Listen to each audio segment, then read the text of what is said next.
testing and supplementation and consultation for your health anywhere in the country.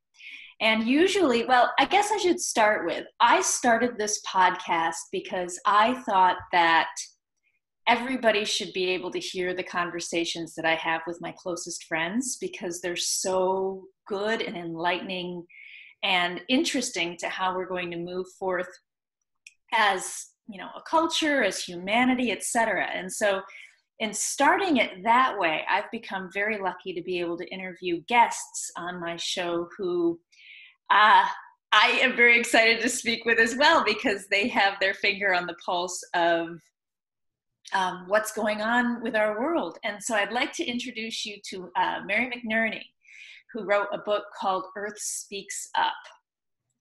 And welcome, Mary. Thank you for making the time. Well, thank you, Heather. It's a treat to be here talking with you and introducing you and your listeners to my new book. Earth Speaks Up just came out last week, and I was really thrilled because its first week out, it was a bestseller on Amazon US and Amazon UK. So, congratulations! Yeah, and I'm just really pleased to see that the world in society is responding to the important information in this book. So the way that I introduced it, as far as for Contact Talk Radio's event, I said it was like a lot like conversations with God, but you were actually having conversations with the earth, which is very similar and yet a little bit different. And so please, and also the other part that I wanted, before I forget, I love your background. So if you could speak a little about your background, because I feel like I spent so many years being very worried about people taking me seriously if I did energetic medicine or anything like that, right? And so I think that what you did to break out of your previous profession is so brave, and I applaud you for that. So if you could speak a little bit about that journey, I would love it. Oh, I'd love to. I love sharing that story, because I think it also gives people a frame of reference for where the information in this book comes from. So, yeah, to start, I grew up on a farm in Ohio, so wonderful, beautiful farm. So I probably always had an affinity with nature, but I followed the traditional path most of us do. Went off to college, and then I went on to graduate school. I went to law school at Georgetown University, and after that, I had a fellowship with the United Nations Commission on International Trade Law in Vienna, and then worked in corporate law in Boston and Prague. Very traditional work,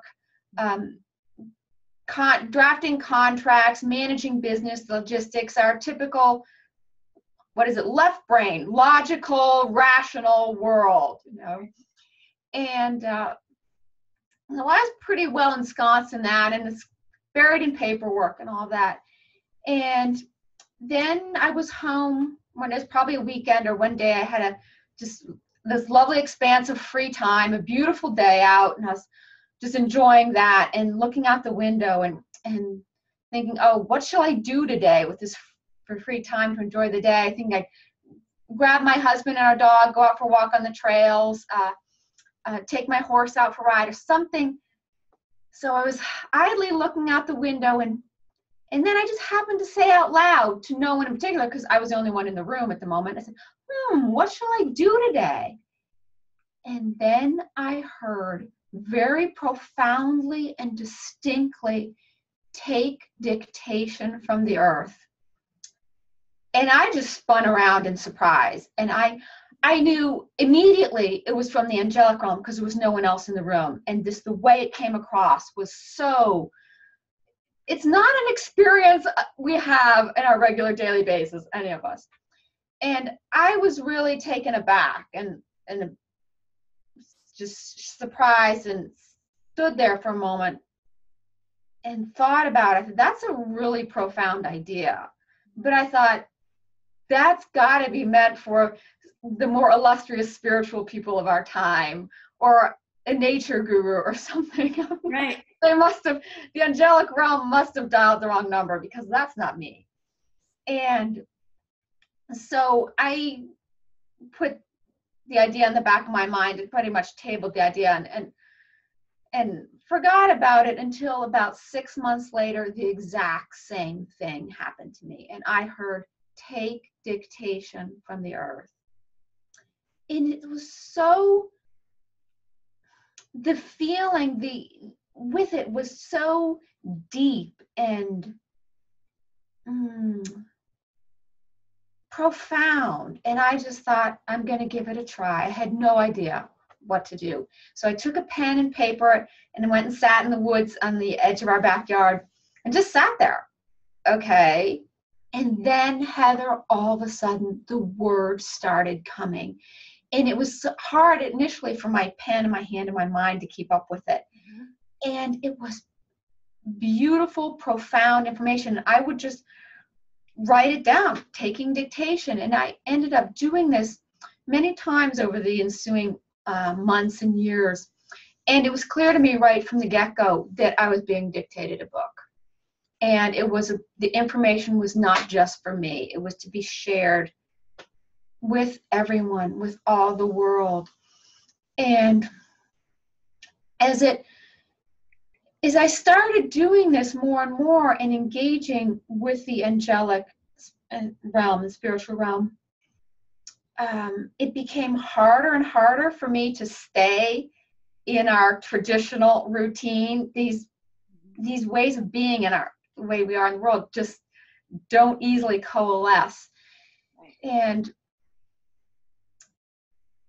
I guess working with the earth in that other way brings you so much closer to earth, because what was coming through was a dichotomy of words, the earth, and I knew it was the earth herself speaking. She would speak, and then a group of, I call them angelic realms, spiritual guides, whatever, would come through and support her in this discussion, in these lessons coming forth for humanity. I experienced as probably, like you did, sense a very wise group of professors, very serious and wise group of professors, sort of. And I could tell they were very evolved spiritual beings, supporting Earth and also supporting humanity in helping us start to come into an entirely new relationship with Earth. And as the more and more this went on, I couldn't continue down the traditional path. There's something more important than a job and making money and doing what we're supposed to do in society. And I finally walked away from it, because this was more important. And when you or anyone else reads this book and you settle in with the information in it, you realize it is really important. And this is what I want to work with and be with and share with the rest of the world. So one of the, I don't know how much that you know about me. So I'm a naturopathic medical doctor. I practice as a functional medicine doctor. Mm-hmm. And so we're trained classically in the, diagnosis, treatment, anatomy, physiology. So we get all of that, pathology aspect, pharmacology, how do you prescribe, et cetera. And then we also get the alternative routes as well. Mm-hmm. And part of our philosophy is that we always want to treat the cause of disease. We want to treat it naturally as much as possible. And we want to do no harm. And so I've been in practice, I've been seeing patients, I guess, about 15 years. And initially I was doing a lot of things like stem cells and high dose, intravenous nutrition and injections of all sorts. And the way, during my own journey with that, I've really come to how it's basics. It's the basics that really determine whether those higher end therapies work well at all. And what are those basics? Being as natural and as close to the earth as possible. Oh, mm-hmm. So it's like, how are you eating? Are you eating processed food, or are you eating food that's coming forth, directly from the ground, or from something that eats directly from the ground? Are you sleeping the way that we're supposed to sleep in this relationship that we have with the planet? And you can look at it evolutionarily as well as, as far as, we've been on the planet for however many thousands of years. Of course, our genetics have aligned with, or you can look at it like we are in a relationship. And I think that the further we get away from that relationship that we have with our planet and with nature, the sicker we become. Mm-hmm. And so that's part of why I was so excited to have you on here, because I wanted to talk to you about, you've developed this relationship, and in your book you have exercises where you explain to people how to deepen the relationship. Mm-hmm. And it's like the next step, because I tell people, garden, get your hands in the ground, right? And there's reasons why we do that. Mm-hmm. I tell them to, go out into the forest, mm-hmm. and there's something like vitamin N, right? So vitamin nature, and we're seeing what that is. Mm-hmm. But yours is like the next step as far as actually becoming more in tune with the planet itself. And I'll share something I was at an integrative oncology conference this last weekend, and they were talking about parasite testing. And you are more likely to find parasites if you test on the full moon. Interesting. Isn't that interesting? And so we think about how many thousands of years that we have separated from what for tens of thousands of years before that we worshipped. Yes. And that's not new information. That's probably old information that's just been forgotten over time. Do you know what I mean? I know exactly what you mean, Heather. And that's exactly what I've been feeling too, is that we intrinsically know this stuff. We each have the innate ability to communicate with Earth in this way, to attune to her. It's not because I was anyone special. It's just because I was willing to be open and do that. But we all have that ability. It's innate within us. And it's about healing. As we work for healing ourselves, we also have to recognize we are one with the earth. We're not separate of healing. We worry about climate change. We've got to take care of the earth. Well, it's also about us. We heal ourselves. We heal the earth. We heal earth. We heal ourselves. And I think, as you were saying, more and more modern times, we've really been distracted by the material world. And we have chosen, we as a society, at a subconscious level, or maybe at a conscious level too, we have chosen to divorce ourselves from knowing Earth as our sister, our family, our mother, a part of us, and we as a part of her. We've chosen to divorce ourselves from that knowledge.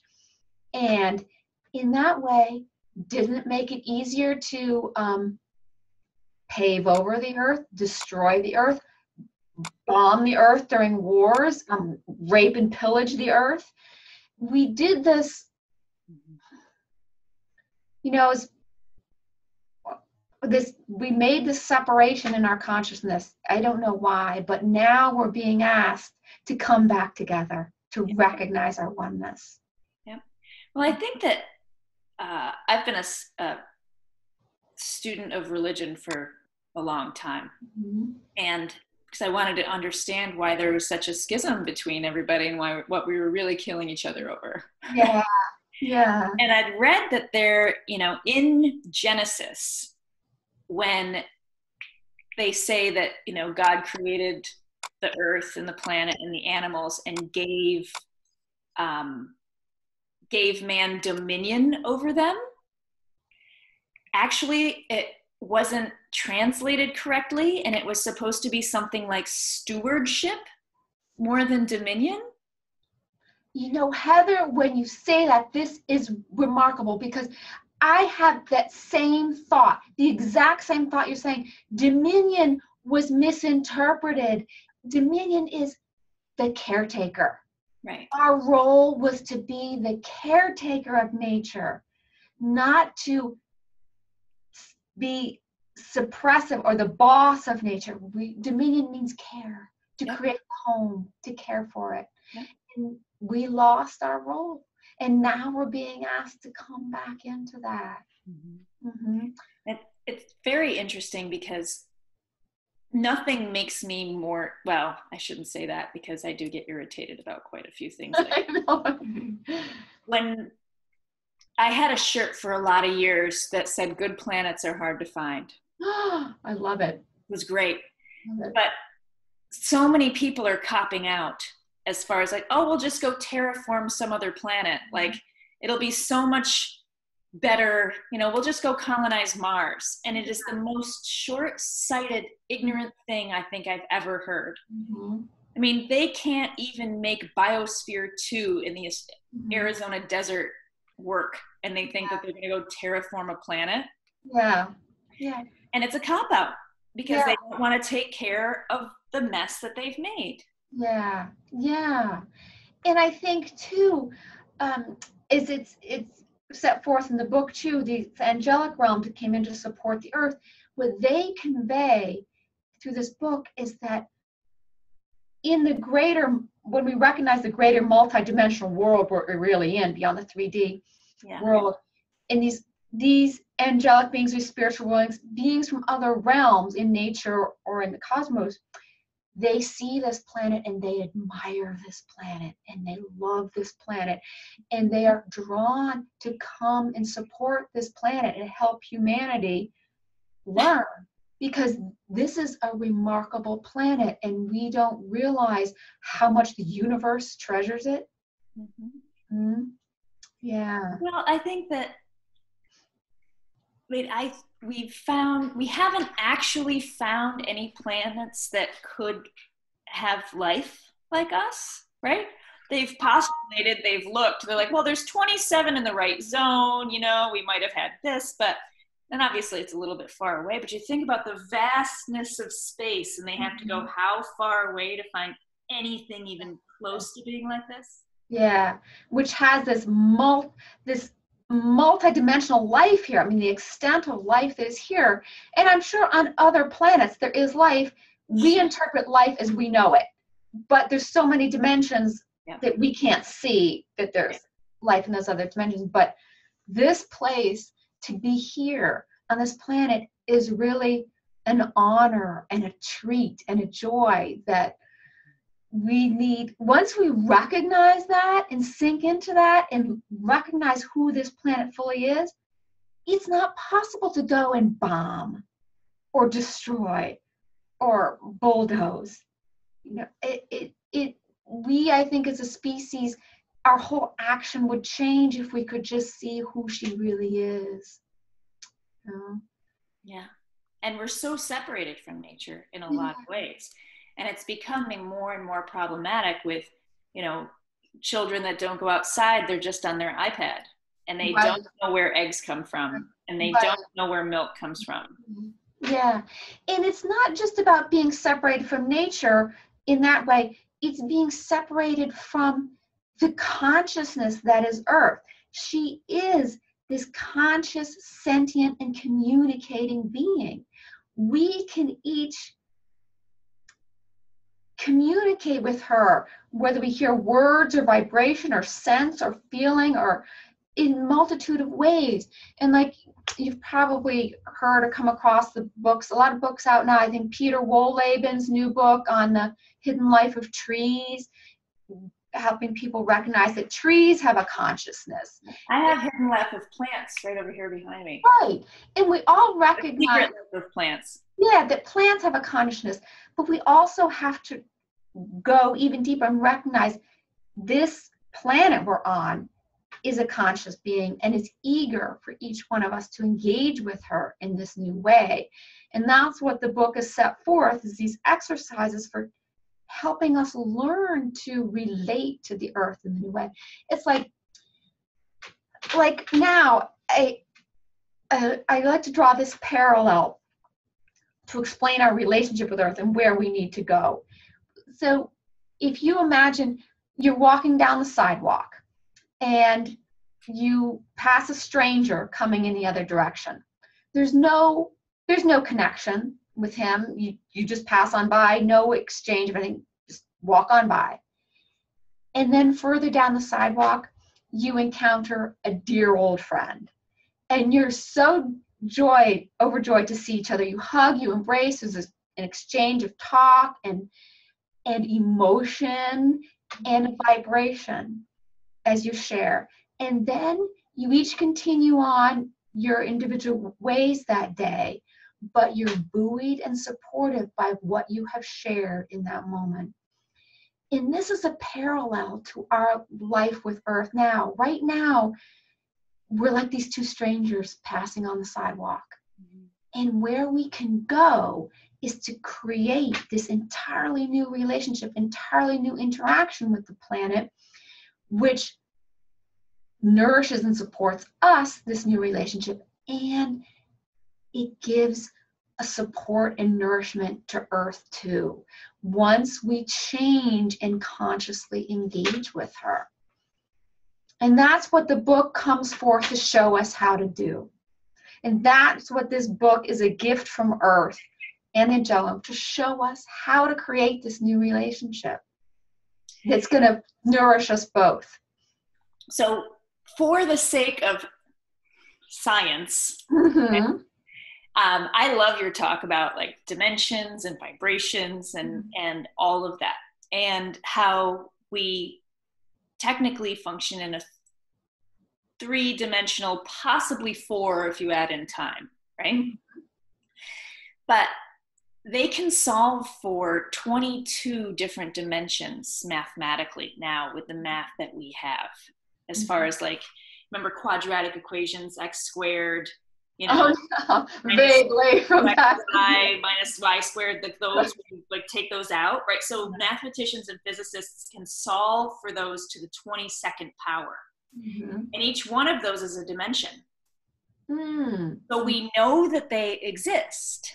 Mm-hmm. But obviously we don't necessarily be able to see them, or, you know, our human mind can't necessarily comprehend or come up with what that actually looks like. But I think if you frame, you know, this in that way, there, you know, for those who like to disbelieve or say, oh, well, they're talking to trees, you know, great, right? Mm-hmm. There are things that we do not understand that I don't think that you should rule out, especially when you see things like the hidden life of trees or the secret life of plants, or seeing the incredible capability of animals to love, or, you know, these things that we really don't understand how they work. We just have a culture and a history of saying, oh, no, that can't possibly be it. Right? And so being able to connect in whatever way. And I think the next dimension that we find will be in the consciousness dimension. Mm-hmm. Yeah. Well, I think scientifically, like people already have, like you already have, and a lot of us do, we just don't understand it. So could you share a little bit, and I don't want to ruin the book for anybody, but could you share a little bit about possibly your favorite exercise, or the one that you think is most important, or something like that? Well, I can't say that one is more important than the other. I think in the first exercise, teaches us how to bring our energy down into attune to Earth, and then from there, the other exercises teach us how. There's another exercise that teaches us how to clear buildup of negative energy, negative toxins in the Earth, and another one teaches us how to bring in supportive currents of energy from the universal field, from the cosmos, to support Earth. And when we do all this consciously, it has effect. But we're working on the energetic level, the fundamental energetic level of creation. And so it's a very different way of working than most of us are accustomed to. We were used to working in our 3D world. We go and dig a hole or create a climate change agreement, or things like that. But when we begin to work in these exercises on the energetic level, that's where change comes forth.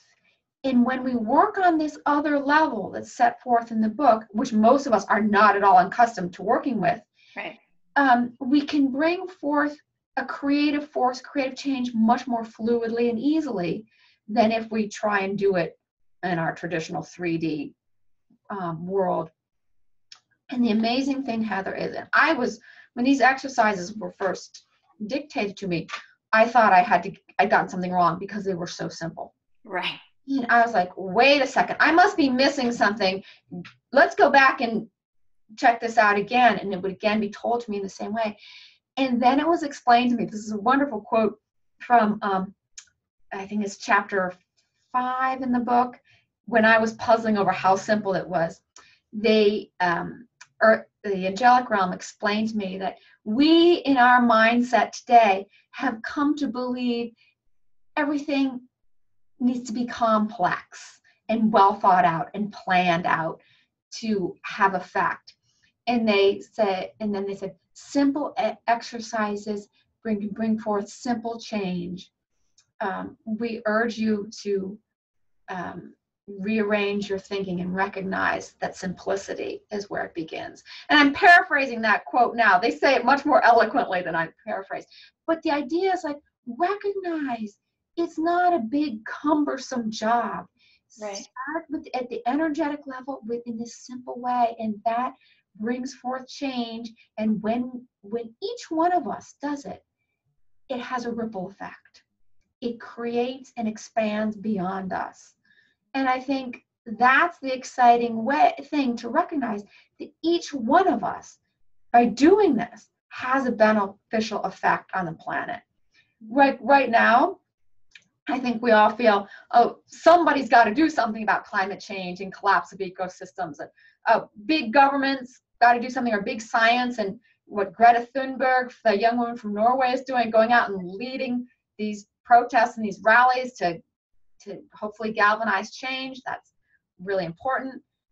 But we all feel it's a job for big government. I myself, what can I do? I recycle. There's nothing else I can do. I try and conserve energy. What else can I do? But the amazing thing is, what this book shows us is there's a whole nother way of addressing these issues that face us in our planet. And it's things that we as individuals can do by connecting with Earth in this new way and doing some of these exercises in tandem with Earth.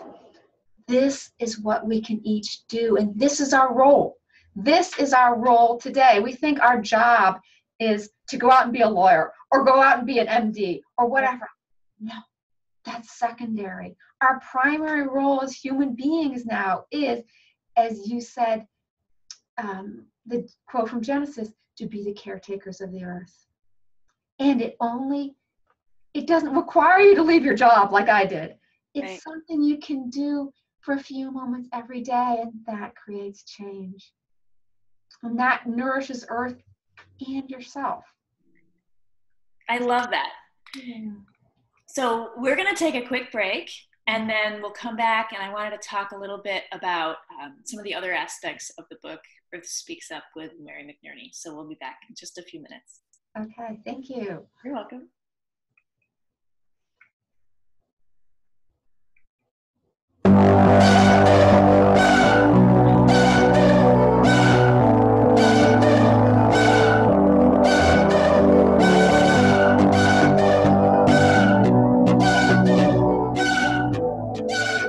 Do you remember the last time you felt healthy and energetic? What would you do if you could regain your health and feel good again? Enjoy spending time with your family? Take a trip. Get back to being active and doing the things that you love. Naturopathic MD can help because we practice natural, functional, logical medicine. Have you ever cut yourself and taken a prescription to stop the bleeding, but the cut stayed open? No, because your body can heal itself. Cuts are usually easy to heal. But chronic diseases like diabetes, heart disease, and digestive problems need the expert support we can provide. Are you ready to take action and get your life back? Sign up for one of our elite concierge programs today.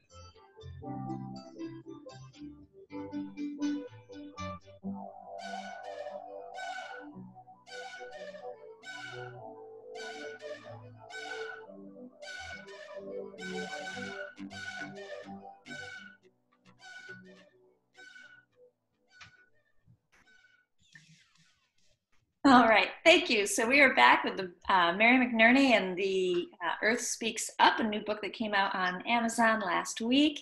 And we are talking about the consciousness of the earth and the role that it plays in health. And I had a favorite quote that I wanted to share with you. And I think that you'll see why now that we've chatted for a little bit about it. But it said, for you need to now realize this, and this was the earth speaking. My health and well-being are not separate from yours, and neither is your health and well-being separate from mine. And it's that communion between us as creatures and consciousness and the creatures and consciousness of the planet and how irrevocably tied we are. So I think that was my favorite piece as far as just the general way that it interacted with my own calling and my own, profession, etc. Right? But then there was another section where you mentioned that the earth was anxious. And I wanted to talk a little bit about that because most people on the planet, I think, are anxious. And that's an interesting tie, I think. But could you share with me a little bit about how you came to translate that, or any insights you've had about it personally? Well, that was an interesting experience. I went through taking the dictation for this book to be aware that the earth has emotions, same as we do. Her consciousness is so similar to ours and so emotive too, and we are so disconnected from earth that we don't recognize that. We recognize our dog has emotions and our cat and our horses and these animals around us, but earth is no different from anything else. It has feeling and emotion too. And one interesting experience I had when the earth was communicating some anxiousness is early in the dictation, it just so happened I was doing this dictation, and the day before there'd been a very serious earthquake halfway around the world from where I was. And as I was attuning to earth, and I was wondering about earthquakes. Well, what's that about? I was just curious. What do earthquakes mean? What is going on with the earth? And what was conveyed to me is that it's a resettling of her body, kind of like we would say a resettling of our bones. An earthquake is a resettling of Earth's physical being. And then what she conveyed to me is that at the time of an earthquake and immediately thereafter, it is unsettling for her. It brings up anxiety and anxiousness, just the same way as any of us would feel anxiousness when our body is shaken up. And she feels the same thing. And so she conveyed that to me. And then she said, come back in 3 days and do this again. And you'll notice the energy has changed. There's starting to be a settling. And I could tune into her and I could feel it wasn't as unsettled as the anxiousness. And then I came back again and probably 10 days later. And she conveyed to me, there's a great opening, a calmness and an opening, a new type of energy has come forth. I've resettled now into my body a new way. And it was just so mind expanding for me to experience or to become aware of earth and the way she feels in her body. And it's not so different than ours. And the way her emotions are, it's not so different from ours. So it again comes back to this principle that you just related in that quote you liked, that the oneness of us, the integrated nature of our bodies, minds, and spirits with Earth's body, mind, and spirit. We're not these separate strangers passing on the sidewalk. We are this one collective consciousness, and we need to recognize that and engage with that as fully as we do with the dear old friend on the sidewalk. Mm-hmm.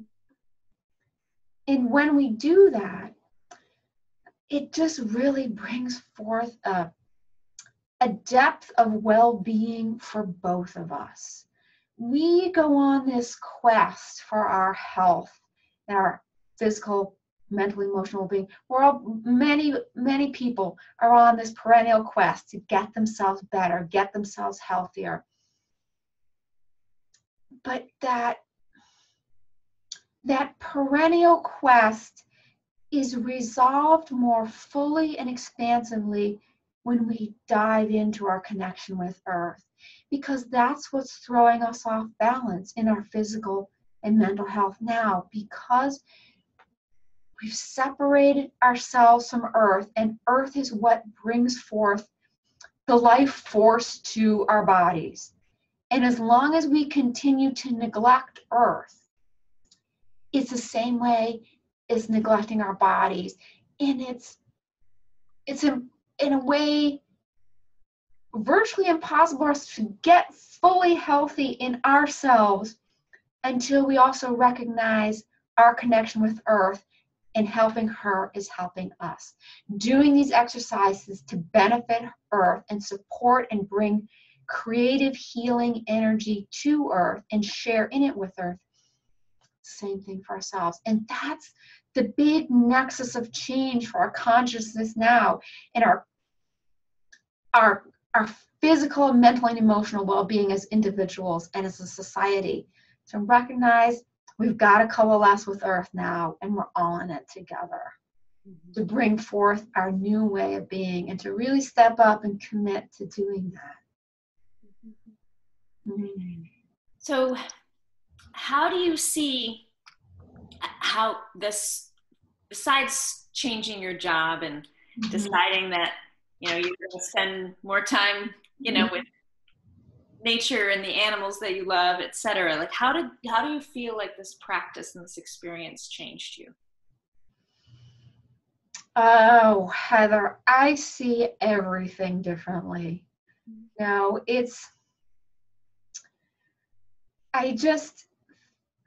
I go about being in the world in a different way. And I know that's kind of an expansive statement, but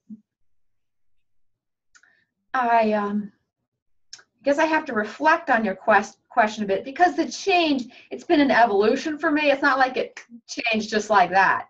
It was a process. Pardon? No, it's always a process. Yeah, it's always a process. And I guess I see everything more expansively. And I look at things going on in the world, or in this particular landscape, or in this, what's going on here, and I attune a little more deeply to when I'm walking. Say I'm walking out in the woods, and I notice an unusual formation of rocks that's doesn't seem ordinary to me. And I stop and I'll notice that, and I think, what's going on here? What's this about? What type of energy is this carrying?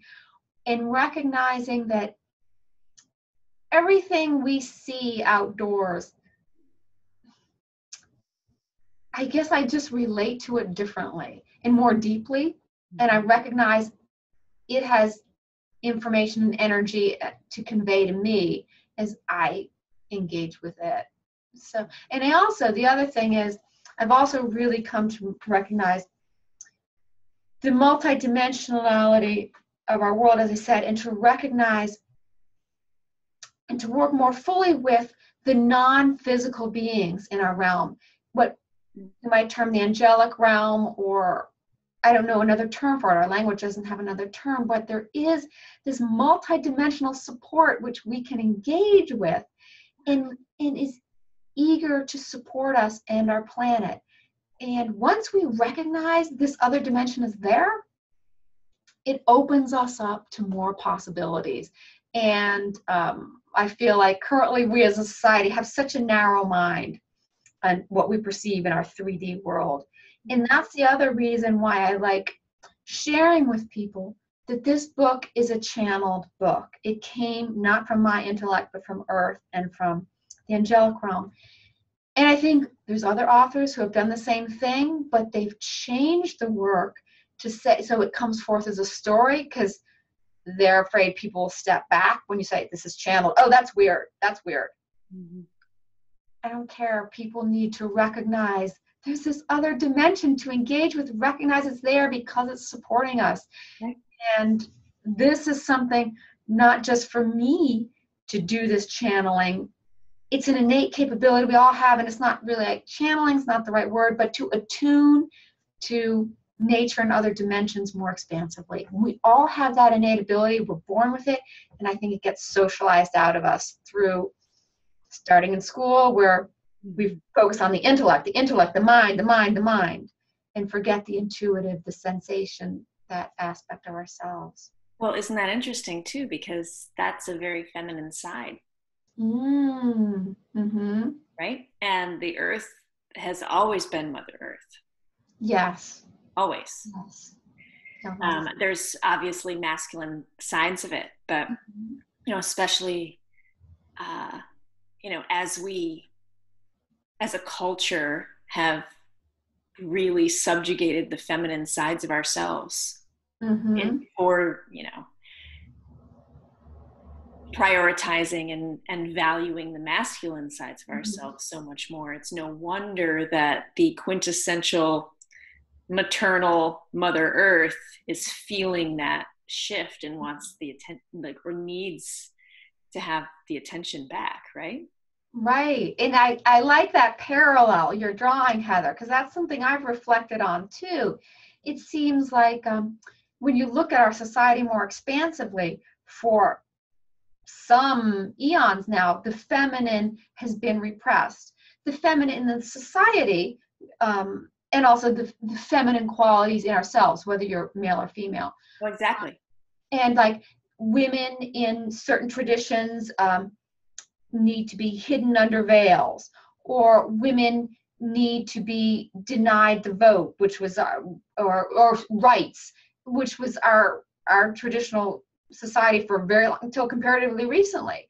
Women were repressed in that way, subjugated, hidden, and that wasn't just the female being, but what is the female aspect of all ourselves, as well as the planet.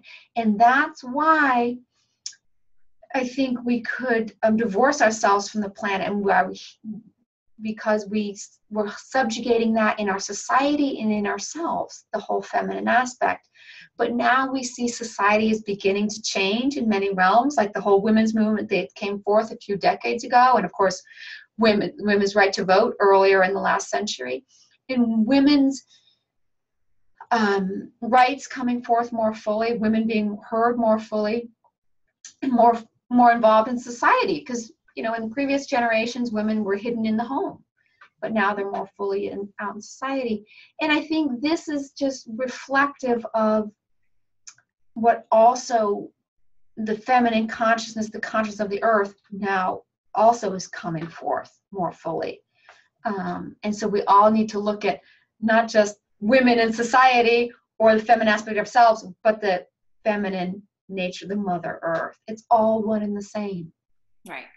And I think it's very important, because a lot of women out, and you and I have done similar things, right? Like we went into masculine professions and we did masculine things, and it brought us power and respect as women. Yeah. And you're doing something masculine.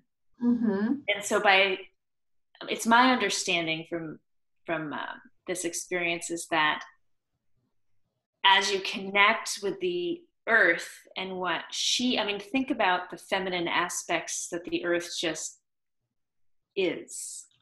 Yeah. Obviously, right? Like quiet, creative, abundant. Right. and all of those things that we don't really do in our culture very well. Mm-hmm. Even if we are women that are allowed out of the house still. Right. Right. This whole creative force, the whole creative essence, which Earth is, and working with the creative energy and subtle energetic forces, the deep self, the intuitive. Isn't it women's intuition? We've always heard that word, but that's not been worked with. That's not been fully engaged with. And that's what really needs to come forth as we begin to work with our planet in this new way. We're working with the non-logical, the non-practical. It's the whole other aspect of being, which we have hidden from ourselves. Yeah. Absolutely. Because it's uncomfortable. It's uncomfortable only because we've suppressed it and denied it and not worked with it for so long. But once you start working with it, once you start being open to it, it's like, oh, how could I be any other way? Right. And it also, I mean, I think that men actually die earlier. Interesting. Because they are so separate from the feminine side of themselves. Oh. Because at least as women, we're allowed to cry.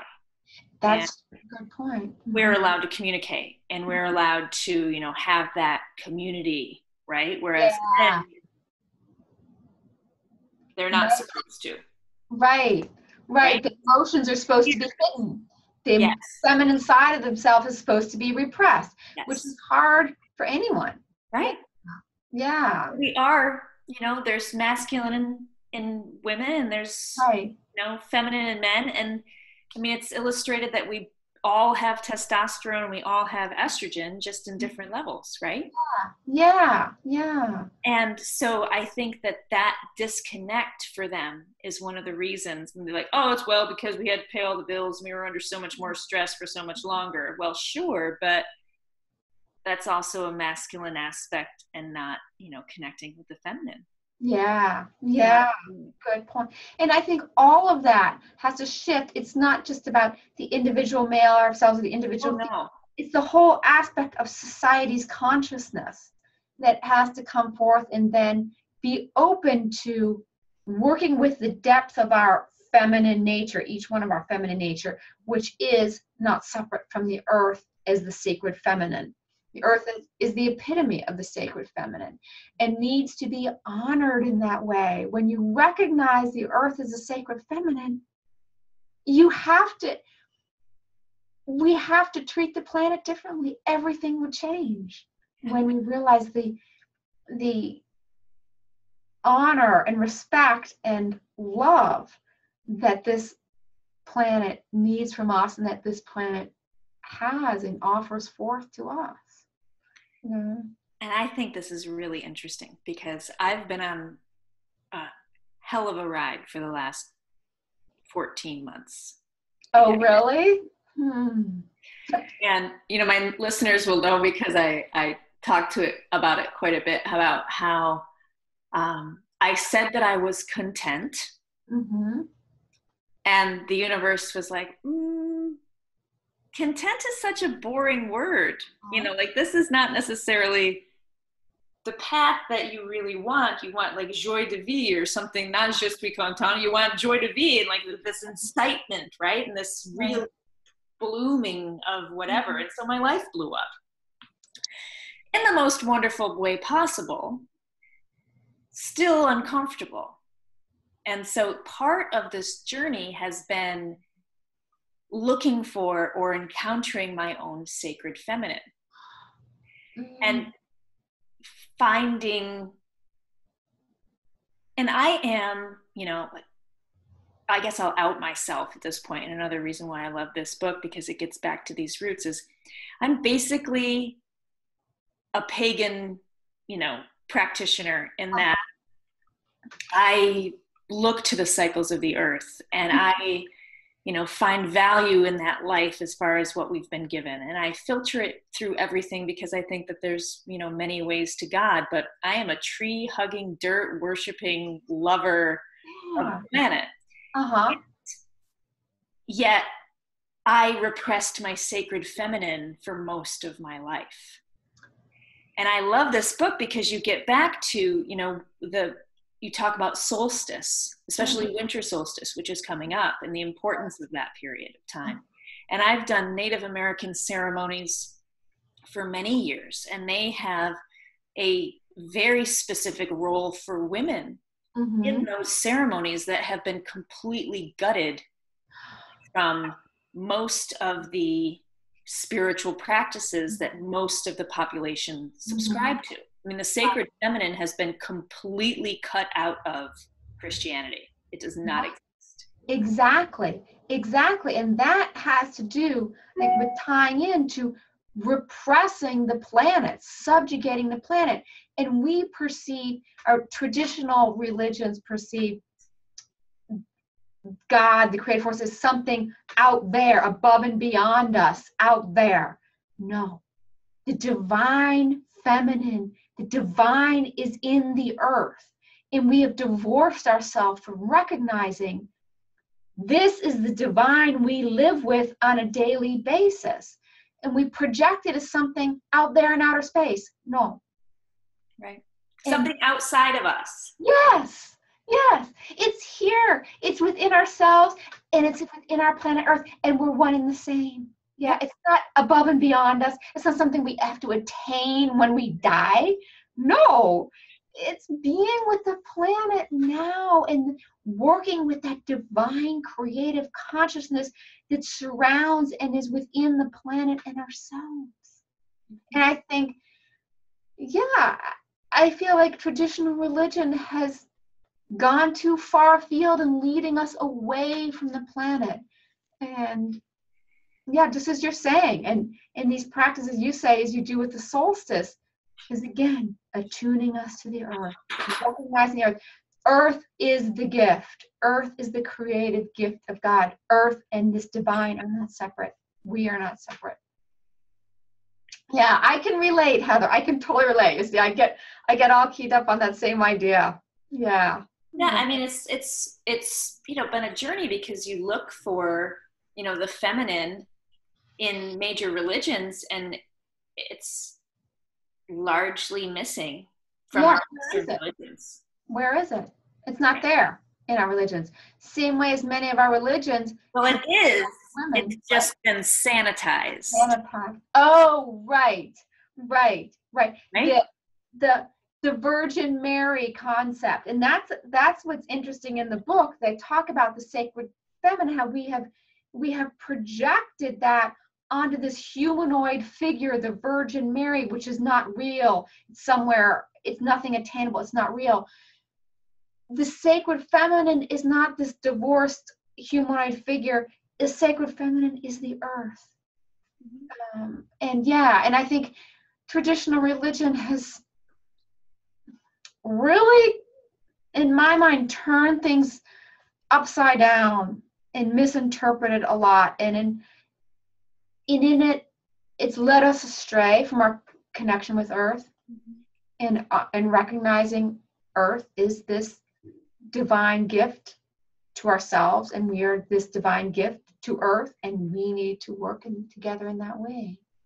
Well, it's interesting, and we could probably talk for an hour more about how most, Christian holidays were taken from pagan holidays, and they line up with solstices and equinox, and the Easter bunny is not a Christian idea. Right? And neither is the Christmas tree and all of that. But we are out of time, and so I would love for you to please tell people how to find you, where to find your book, before we have to sign off. Well, it's been such a treat talking with you, Heather, and sharing this information with our listeners. And we've gone a far-ranging conversation, which has been enriching to me. And the book is Earth Speaks Up. You can get it at Barnes & Noble, Amazon Online, or the publisher Sacred Stories. And I would just highly recommend it to all of you, because it opens a new pathway for each one of us in our lives and with Earth. And I think You'll find it really enriching. And my website is Mary McNerney, I'll spell my name, McNerney.com. Wonderful. Thank you, Mary. And I think it's like a handbook for a bad girl, right? To find your sacred feminine. You can't be a bad girl without it. Exactly. And it's a handbook for the men too, because we're all coming into wholeness together. Right. Love it. Thank you for being the diplomat. All right, Mary, it was a real pleasure to have you on today. This has been Dr. Heather Dowan and Mary McNerney with her book, Earth Speaks Up on the Bad Girl's Guide to Living Well. You can follow us on Facebook and Instagram and Twitter with Naturopathic MD to learn more about health and how to, embrace all the parts of yourself and optimize your life and health and live out loud. So thank you for joining us, and we'll see you next week at Friday at 10 a.m. Pacific time. You've been listening to the Bad Girl's Guide to Living Well.